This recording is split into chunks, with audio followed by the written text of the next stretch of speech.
Hello everyone! Andito na naman tayo at gagala.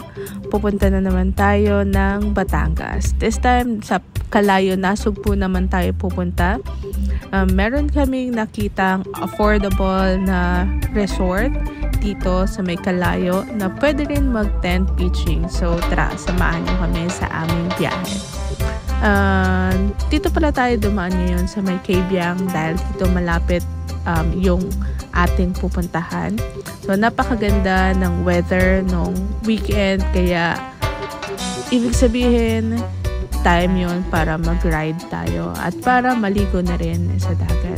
So, kung makikita nyo naman, napakaganda talaga ng view madadaanan nyo. Ayan nga, at medyo kumukulimlim.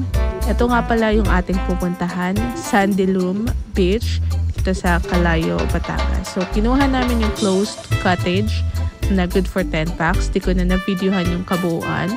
And, syempre, as a sunset lover, hindi mawawala yung pag-video natin ng paglubog ng araw. So, eto na pala yung aming next day dito sa resort. Dahil medyo hapon na kami nakapag-check-in yesterday, kaya hindi na rin nakapag-video.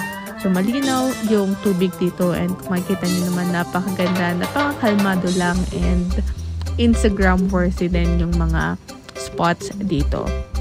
So, ayan, beach therapy, water therapy, diba? Napakaganda ng alon dito, hindi masyadong malakas.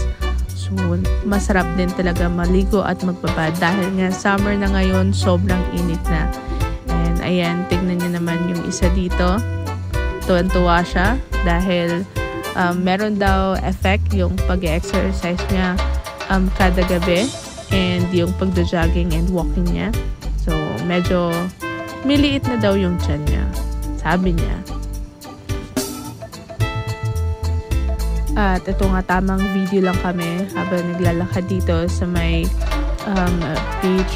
Nagpunta kami dun sa may dulo, sa may bato-bato kasi. And may dala pala siyang pang snorkeling. Napakaganda dito kasi sa linaw ng water, meron talagang makikitang mga isda na lumalangoy. So, ayan. Tuwan-tuwa talaga siya.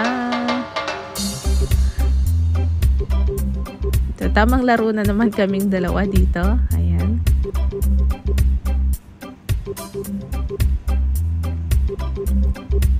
Pangalawang dagat na nga namin to simula last month.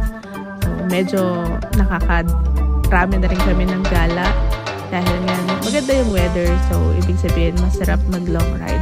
And ito pala yung kabuuan ng beach. Meron din silang mga open cottages na affordable lang. Pwede nyong i-check yung page nila. So, ayun lang. Salamat sa panonood. See you sa aming next ride.